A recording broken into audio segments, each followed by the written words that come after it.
കർത്താവ് നാമത്തിൽ സ്നേഹം നമ്മൾ അറിയിച്ചുകൊള്ളുന്നു.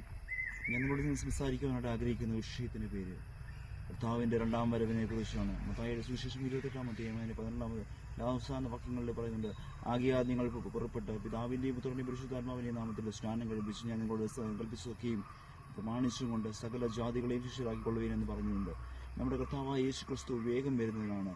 കാലസംഭവതികൾ നിങ്ങൾ വയനാട്ടിലെ സംഭവങ്ങളൊക്കെയും ദുരന്ത വിഭാഗങ്ങളൊക്കെയും നിങ്ങൾ കണ്ടതാണ്. മനുഷ്യൻ്റെ അവസ്ഥ, മനുഷ്യൻ്റെ അനിശ്ചിതമായ അവസ്ഥയെക്കുറിച്ച് നിങ്ങൾ കാണാൻ സാധിക്കാം. പ്രിയപ്പെട്ടവരെ, നിങ്ങൾ ചിന്തിക്കുക, നിങ്ങൾ ഈ ലോകത്തിലുള്ള സുഖത്തെ നിങ്ങൾ വിട്ടിട്ട് കർത്താവായ യേശു ക്രിസ്തുവിലേക്ക് കർത്താവ് വീണ്ടും വരുന്ന ഒരു വ്യക്തിയാണ്.